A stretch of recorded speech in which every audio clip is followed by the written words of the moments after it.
Le Saint-Esprit est descendu sur les apôtres sans qu'ils aient eu au préalable un enseignement détaillé, théologique, en ce qui concerne le baptême dans le Saint-Esprit. Jésus leur avait bien dit, vous serez baptisés du Saint-Esprit. Mais il n'y a pas, avant cette expérience, des explications. Et en ce qui concerne le réveil des tziganes, ils n'ont pas reçu un enseignement théologique très profond. Et je me souviens toujours de la première expérience lorsque j'ai rencontré les tziganes à Brest, là-bas en Bretagne. Ils étaient désorientés, car aucun pasteur ne voulait les accepter dans leur église, aucun pasteur ne voulait les baptiser, et je dois confesser que j'étais de ce nombre, car en 45, lorsque des tziganes sont venus dans mon église, alors que j'étais pasteur à Lille, j'ai refusé le baptême à ces tziganes, soit parce qu'ils n'étaient pas mariés légalement, soit parce que leur vie me semblait tellement étrange. Lorsque je les ai vus tellement désemparés, et que le gitan m'a dit, puisque les pasteurs ne veulent pas nous baptiser, eh bien j'ai décidé d'aller dans une rivière, moi je vais baptiser ma femme, et ma femme va me baptiser, comme ça on sera en ordre avec le Seigneur. Il était déterminé à mettre en pratique la parole de Dieu. Quand j'ai vu cette ferveur, j'ai dit, je ne peux pas abandonner ce peuple. Je les ai invités à une réunion de prière. Et j'ai dit aux quelques chrétiens qui étaient là, nous les accepterons même s'ils ne sont pas baptisés dans la mer, s'ils ne sont pas baptisés d'eau, peu importe. Ils ont soif de Dieu, acceptons-les à la réunion de prière. Et ce soir-là, l'Esprit Saint est descendu sur eux. Et je vois encore le premier gitan qui tout à coup est saisi par le Saint-Esprit. Il se projette à terre, il se prosterne à terre, et il loue en langue le Seigneur. Il est saisi par l'Esprit de Dieu. Et cela va durer 1 heure, 2 heures, 11 heures du soir, je le relève. Et quand il se relève, il n'est pas excité, mais il est très calme. Et il est, on peut dire, illuminé d'une joie difficile à décrire, et il parle calmement en langue. Il n'est plus sur la terre. Et à partir de cette heure, va commencer alors le réveil en France. L'Esprit Saint va commencer à agir avec puissance au milieu de ce peuple. Ces gitans qui ne savent pas expliquer le baptême du Saint-Esprit peuvent dire « je sais ». Ils peuvent dire « je sais » par expérience. Et c'est ici justement un des points à considérer. C'est qu'il y en a qui savent qu'il y a un baptême du Saint-Esprit. Ils le savent pour avoir étudié la question. Théologiquement, ils ont une bonne connaissance. Disons qu'ils ont une connaissance théorique par la théologie, une connaissance intellectuelle. Et ils peuvent dire « je sais », mais ils savent avec la tête. Le gitan ne pourra pas vous expliquer, mais il sait par expérience. Ce qui ne veut pas dire qu'il ne va pas ensuite étudier la Bible et chercher à comprendre ce qui est enseigné dans la Bible à propos de cette expérience, mais il sait. Il y a eu des faits étranges, et il y en a encore. Je cite ce cas pour vous montrer l'action du Saint-Esprit, arrive dans la ville de Nantes. Il a entendu parler des réunions évangéliques, et il voulait trouver un endroit où on parle de Jésus. Il ne connaît pas l'adresse. Et il s'adresse à ce Dieu qu'il appelle Barreau d'Ével, le grand Dieu dans sa langue, pour qu'il lui montre où se trouve cette réunion. Et en cherchant dans la ville, dans les rues de la ville, sa voiture tout à coup s'arrête. Et quand elle s'arrête, il entend le chant des cantiques. Ensuite, après la réunion, la voiture est repartie. Vous savez, il n'y avait rien mécaniquement qui ne marchait pas. Je ne peux pas expliquer, lui non plus. Le fait est, c'est que je crois que Dieu l'a arrêté là. Il est entré dans la salle, c'était juste le moment d'une réunion et d'une campagne d'évangélisation.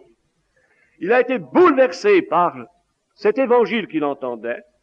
Il est rentré le soir dans sa caravane, s'étant converti à Jésus-Christ, et quand il s'est mis au lit, l'Esprit Saint est venu sur lui et s'est mis à parler en langue. Sa femme dit, mais qu'est-ce que t'as? Tu es fou! Qu'est-ce que tu dis? Puis il dit, je sais pas. Lui-même ne savait pas, mais quelque chose arrivait. Et puis il a dit à sa femme, il faut que tu viennes avec moi. Il y a encore une réunion aujourd'hui. Et après, il a compris, parce qu'on lui a expliqué ce qui lui était arrivé, mais il avait reçu le baptême dans le Saint-Esprit, et aujourd'hui, il est un fidèle prédicateur de la mission depuis déjà des années. C'est dire que le Saint-Esprit de Dieu peut agir d'une manière qui parfois n'est pas conforme à ce que nous voudrions selon nos traditions, même de Pentecôte.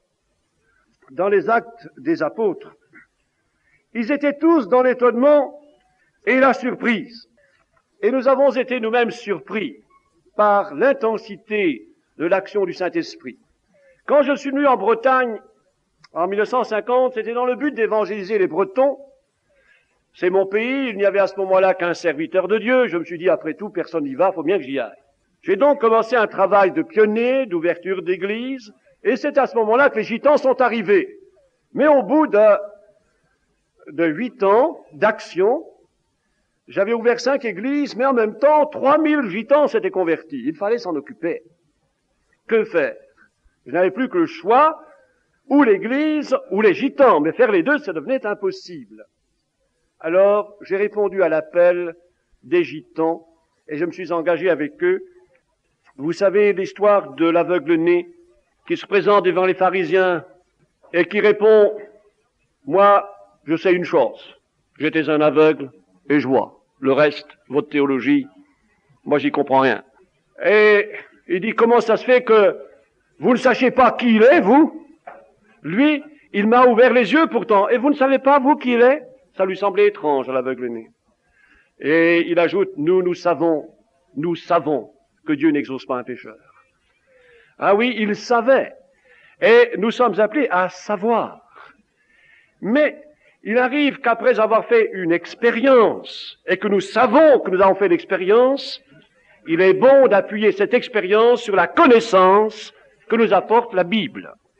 C'est ainsi que l'apôtre Jean écrit cette parole, je vous écris, afin que vous sachiez que vous avez la vie éternelle, vous qui croyez au nom du Fils de Dieu.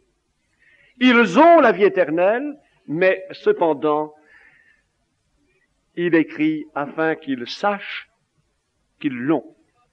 Et pourquoi ils l'ont.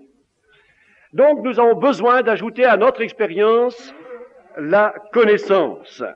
Je sais parce qu'il est écrit, je crois parce qu'il est écrit, je sais parce que le Seigneur m'a ouvert l'esprit pour comprendre ce qui est écrit, et si j'ajoute la foi à la compréhension de ce qui est écrit, alors la bénédiction vient. Quand un gitan me dit, tu sais, j'ai parlé avec un pasteur protestant, je lui ai parlé de mon expérience, je lui ai rendu témoignage, et je l'ai convaincu. Tu sais que maintenant il demande le baptême du Saint-Esprit? Ah bien, je m'en réjouis. Et qu'après, le pasteur protestant vienne donner des études bibliques au gitan qui lui a parlé de son expérience, je m'en réjouis aussi. Chacun met, n'est-ce pas, sa part dans le progrès spirituel. Nous étions à Madrid, et là alors nous avons eu des surprises. Nous avions décidé de faire une retraite spirituelle pour les prédicateurs, et puis le local que nous avions était trop petit.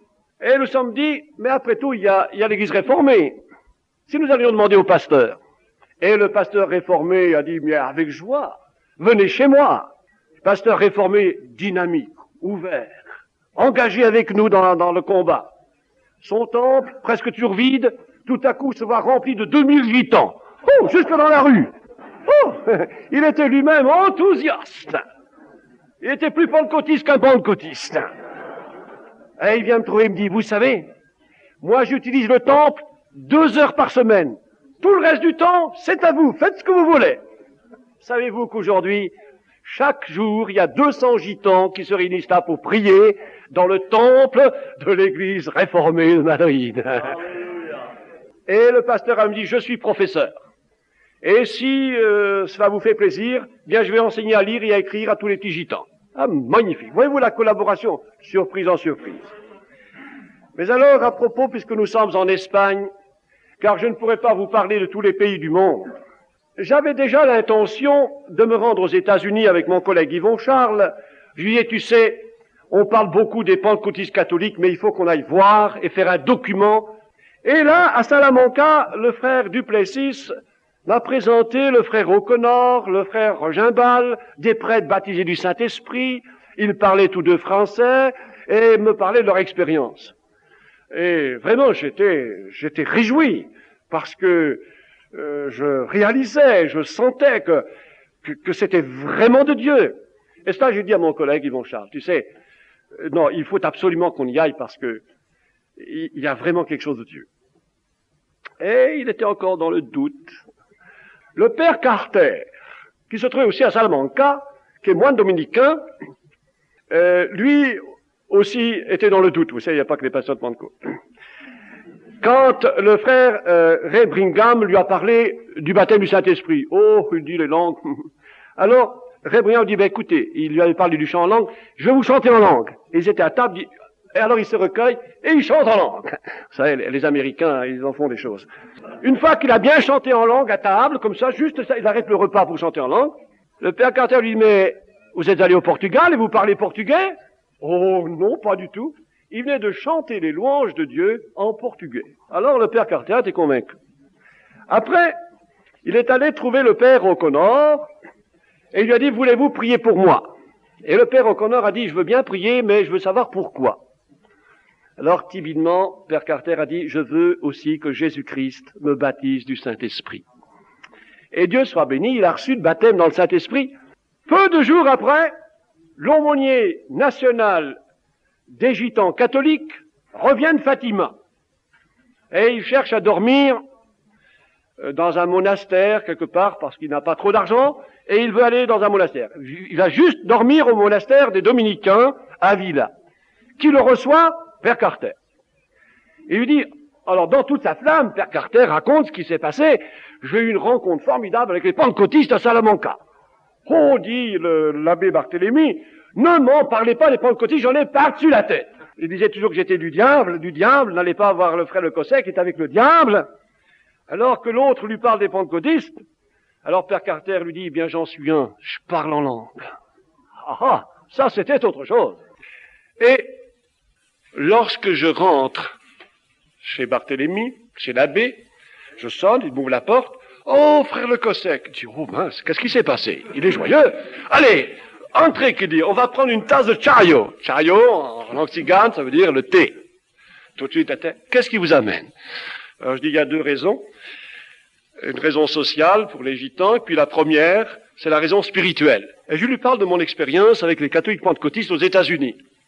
Et lui, il me dit, savez-vous que moi j'ai rencontré le père Carter là-bas, et que j'étais en train d'écrire un livre sur le mouvement de Pentecôte parmi les gitans?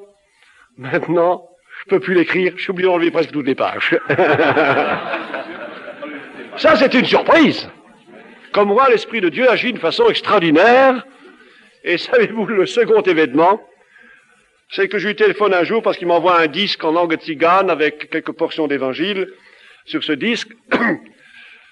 Et il me dit, eh bien, je vais en Bretagne. Je dis, bien, passez à la maison manger. Oui, vous ne connaissez pas quelqu'un qui pourrait me loger? Eh bien, venez à la maison. Et celui-là qui, pendant 20 ans, a dit le Cosset est du diable, il est venu loger chez le diable. Ça, c'est formidable, hein? Qui peut faire cela si ce n'est que le Seigneur Jésus? Et quand un prêtre qui, comme ça, a été en lutte avec moi pendant tant d'années, me dit dire que peut-être maintenant ensemble, nous allons prêcher le Christ aux gitans, et me dit, voulez-vous que nous fassions une réunion ensemble pour les gitans? Ça, c'est magnifique. Et quand cet abbé vient à ma table, et qu'il rend grâce à table, mes enfants me disaient, mais comment il a fait sa prière? Eh bien, il fait sa prière comme nous, parce que quand le Saint-Esprit est dans le cœur d'un pasteur ou d'un prêtre, c'est le même Saint-Esprit, et c'est la même prière qui monte vers le Seigneur. Alors ça, c'est la surprise. Mais attendez, la surprise n'est pas finie encore.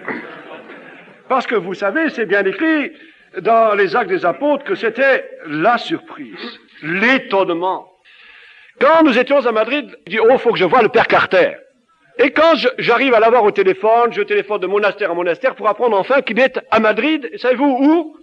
à une réunion des Américains, pentecôtistes de l'armée américaine en Espagne. Ah ben voilà. Maintenant, si vous voulez chercher un prêtre pentecôtiste, cherchez-le dans les réunions pentecôtistes.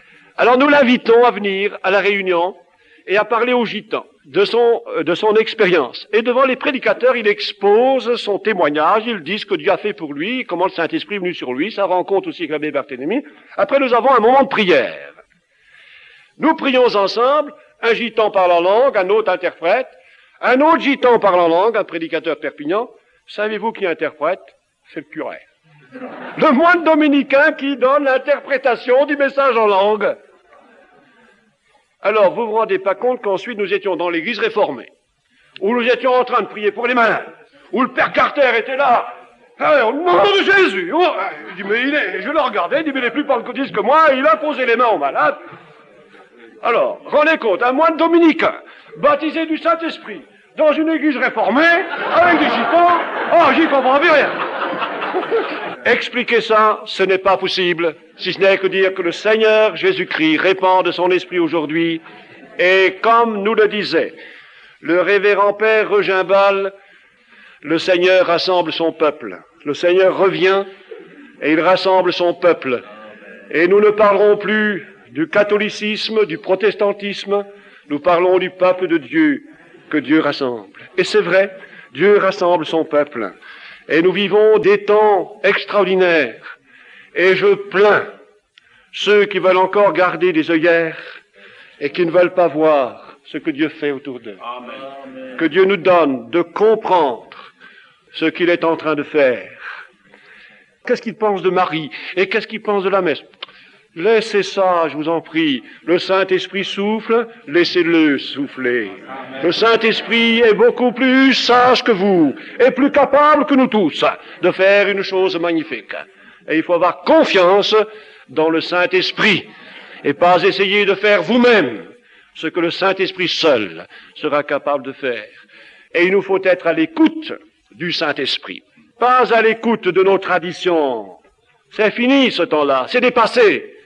Et ceux qui restent en arrière, bien, ils vont traîner la savate en arrière tout seuls. Il y a évidemment de l'ignorance chez beaucoup qui se disent, mais comment? Qu'est-ce que c'est? Comme ici, dans les Actes des Apôtres, comment les entendons-nous? Comment est-ce que c'est possible? Comment est-ce que c'est possible? Comment est-ce possible que le Seigneur Jésus baptise du Saint-Esprit un professeur de théologie catholique? Mais comment est-ce possible? Pas possible. Nous posons la même question. Comment est-ce possible? Je voudrais tellement que vous visitiez, vous aussi, les catholiques pentecôtistes, et vous verrez que votre question aura une réponse tout de suite. Quand vous verrez des hommes aussi complètement livrés au Seigneur. Je vous cite un exemple. Je me trouvais avec mon frère Yvon Charles à Granby, au monastère, avec le révérend père Regimbal. Parlions ensemble, toutes ces expériences. Puis dans la paroisse, il y avait un prêtre âgé. Il souffrait de la tête, de maux de tête, depuis quelques mois. Et étant donné ce courant charismatique dans sa paroisse, il avait beaucoup d'occupations pour aller visiter les paroissiens, car il y a un renouveau. Savez-vous qu'il est venu très humblement nous demander que nous prions pour lui, pour que le Seigneur le guérisse? Et alors, oh surprise, le révérend père Regimbal, père trinitaire, avec nous, pasteur de Pentecôte, imposant les mains à ce bon curé. Ça, c'est quand même extraordinaire. Et le Seigneur Jésus a guéri le curé. Ça, c'est de l'œcuménisme. Hein? Oui, le Seigneur Jésus fait des choses étonnantes. Comment est-ce possible? Eh bien, le Seigneur apporte la réponse, comme il l'apporte ici. Dans les derniers jours, dit Dieu, je répandrai de mon esprit sur toute chair. Il y en a qui se moquent, il y en a qui disent toutes sortes de choses, comme certains disent, oh, ce baptême du Saint-Esprit des catholiques, c'est du diable. Je me souviens avoir dit aussi à ce professeur de théologie, Ranagan, qui me posait la question, qu'est-ce que vous en pensez? Je dis ça, c'est certainement du Saint-Esprit. Mais le baptême du Saint-Esprit n'est pas la garantie que nous avons découvert toute la vérité, dit que nous sommes dans la parfaite sainteté. Il me dit, je suis d'accord. Ce n'est pas un sommet, c'est une marche, une expérience qui doit nous pousser plus loin. Mais il faut reconnaître le fait de l'expérience et ne pas aller trop vite dans nos conclusions. Je sais également que l'on essaye de combattre quelquefois ce mouvement de réveil en disant « oh, c'est de l'émotivité ». Je me souviens d'un gitan. Un soir, nous avions réunion du Saint-Esprit, d'ailleurs, dans nos conventions, nous en avons tous les soirs, et ce soir-là, ce gitan voyait les autres passer du Saint-Esprit, oh, il disait « ça, c'est nerveux ». Et il discutait. Quand tout à coup, lui qui discutait, l'Esprit Saint descend sur lui, il parle en langue. Il disait plus que c'était nerveux après. C'est facile de juger quand on n'a pas fait l'expérience. Mais comme je le dis, il faut retenir ce qui est bon. Si on retient que ce qui est mauvais, alors on est dérouté quelquefois.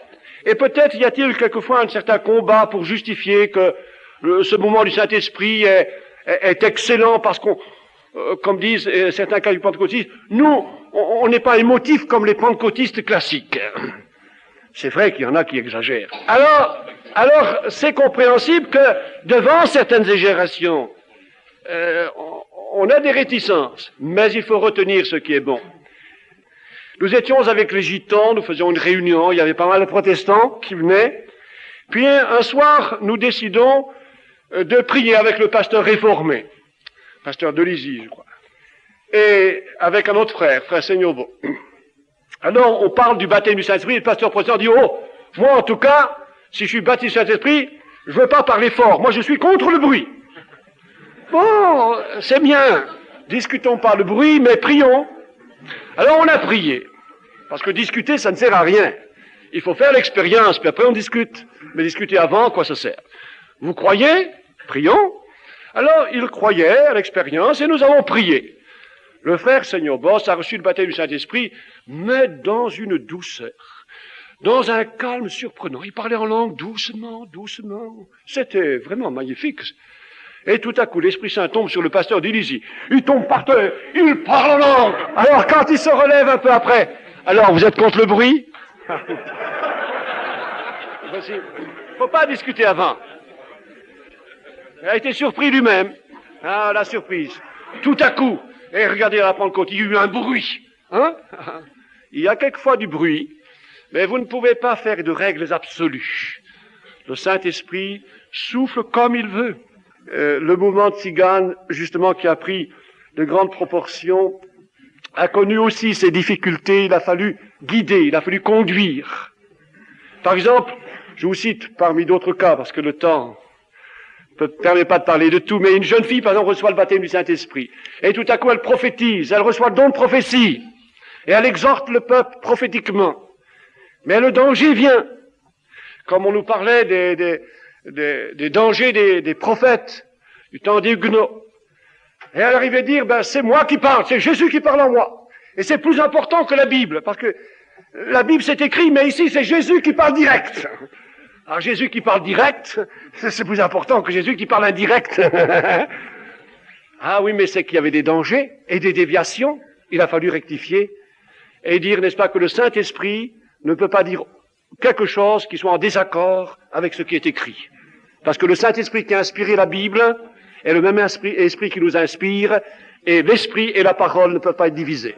Et le Seigneur a permis que, justement, le peuple gitan écoute et accepte d'être affermi dans la parole de Dieu, et ce qui a été la force du mouvement.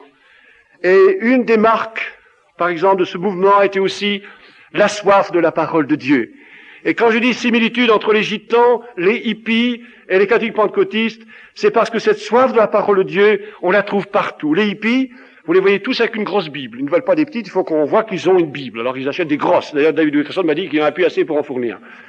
Les catholiques redécouvrent la Bible. Ils la lisent avec quelque chose de neuf en eux, comme disait Rogimbal. Eh bien, ces gitans lisaient la Bible. Par exemple, Paillon, je cite celui-là comme je citerai d'autres, eh bien, il lisait sa Bible 7 heures par jour. Bien sûr, il lisait lentement, mais chaque jour, pendant des mois, 7 heures par jour consacrées à la lecture de la Bible. Mais il y en a qui ne savaient pas lire. Savez-vous ce qu'ils faisaient au début du réveil? Ils voulaient absolument qu'on leur lise la parole de Dieu. Aujourd'hui, il nous faut des belles prédications. On vient écouter un bon prédicateur. Mais si on passait vraiment 1 heure rien qu'à lire la parole de Dieu, je me demande s'il y aurait autant de personnes. Mais eux, c'était la parole de Dieu. Les prédicateurs, non. Ils n'y pensaient pas. La parole de Dieu. On parle du parler en langue, c'est bien. Mais il y a plus. Il y a les autres dons aussi. Et Dieu a accordé des dons de guérison à nos frères gitans, incontestablement. Je citerai le cas en Espagne de Marido. Un homme de Dieu remarquable, simple, mais vraiment rempli d'Esprit de Dieu. Dans un village où il est persécuté, on lui menace de lui couper la tête. Mais vraiment, mais il persévère, courageusement. Il voit arriver un jour un paralysé qui a fait 300 kilomètres en taxi. Parce qu'il a appris que Dieu guérissait les malades avec Marido. Et en arrivant, il dit, Marido, je suis venu pour que tu me guérisses. Marido dit, non, je ne peux rien faire pour toi. Et l'autre est surpris. Il dit, mais je connais quelqu'un. Jésus peut te guérir si tu as la foi. Il dit, je crois. Il dit, je vois que tu as la foi pour que tu sois venu jusque-là. Eh bien, au nom de Jésus maintenant, lève-toi et marche. À l'instant, le paralysé s'est mis à marcher. Alors, la nouvelle s'est répandue. D'autres gitans sont venus. Et ils sont venus, il y a eu des centaines de guérisons. Du nord de l'Espagne, la nouvelle s'est répandue jusqu'au sud. Et une gitane a fait 700 kilomètres pour venir jusqu'à Madrid, avec l'espoir de voir Marido, dont la nouvelle s'est répandue. Marido n'était pas là, mais elle a assisté à la réunion que nous avions dans le temple réformé. Et je la vois encore devant l'estrade, devant le prédicateur, à genoux avec sa fillette, qui avait été atteinte de poliomyélite à l'âge de 1 an et demi, qui avait maintenant 5 ans, une jambe sans vie. Et voyant cette persévérance, les prédicateurs prient pour elle. Le révérend Père Carter est là aussi. Et on prie pour que le Seigneur. Et tout à coup, l'enfant lui échappe des mains et se met à marcher. Elle monte les marches sur l'estrade. Elle monte, elle descend. Ah, tous les gitans montent debout sur les chaises. On loue le Seigneur. C'est fantastique. Et quand je suis allé à Carthagène il y a 15 jours, savez-vous ce qui s'est passé à Carthagène? Là, à Carthagène, quand j'arrive dans le village, je vois la petite fille qui court partout entre les maisons, entre les cabanes des gitans. Et partout, les gitans me disent, mais c'est formidable ce qui s'est passé. Et tous disent, voulez-vous pas prier pour moi? Voulez-vous prier pour moi? Etc. Alors des prédicateurs vont, et le réveil éclate, les gitans se convertissent comme ça, comme ça. Expliquez ça, si ce n'est que Dieu est là derrière et fait des choses extraordinaires au moment où on ne s'y attend pas. Et chose étonnante, un Anglais, car il faut parler de tout, de toutes les surprises d'un mouvement de l'Esprit Saint, parce que nous sommes en plein mouvement du Saint-Esprit, n'oublions pas. Un Anglais, jeune pasteur de 30 ans, tout à coup décide dans son cœur d'aller au secours des gitans d'Espagne, car il était venu y passer quelques jours de vacances, et il veut s'engager comme missionnaire parmi les gitans d'Espagne. Et quand il prie le Seigneur, il a une révélation, et un mot vient dans cette prophétie, Cuevas, Cuevas, tu dois aller à Cuevas, qui veut dire caverne. Il regarde sur la carte d'Espagne, il trouve le village, il va là-bas, il va à New York, mais un peu partout, son père est pasteur, enfin, il reçoit du soutien financier, s'installe là-bas dans un petit village, bâtit sa maison, une salle de réunion, il ne parle pas encore l'espagnol, contacte quelques gitans, mais il ne peut pas pénétrer au milieu des gitans, parce que s'il n'y a pas de gitans avec, il ne fera rien d'abord. Il ne savait pas que le mouvement gitan existait. Moi, j'ignorais qu'il était là-bas. Il apprend mon adresse par quelqu'un en Amérique, et quand je descends là-bas, je le découvre là-bas. Et il est juste là, au moment où le réveil commence à Carthagène, à quelques kilomètres de là. Expliquez ça, si ce n'est que le Saint-Esprit de Dieu dirige les hommes qui sont dans sa main. Nous sommes la propriété du Saint-Esprit, mais le Saint-Esprit n'est pas notre propriété. Quoique les dons nous sont donnés, sont à nous, mais ils sont à nous non pas pour que nous en jouissions égoïstement, mais pour être au service justement du Seigneur Jésus-Christ. Et que tout au fond, c'est pour nous ramener à Jésus-Christ. Et ce qui est important dans tous ces mouvements, c'est que l'accent est mis sur Jésus-Christ. Au fond, ce qui importe, c'est pas de savoir quelle est la dénomination que nous avons, mais c'est de savoir que Jésus-Christ est avec nous, celui qui sauve et qui bâtit du Saint-Esprit et qui revient. Ce qui est important, c'est que nous comprenions que nous appartenons à Jésus-Christ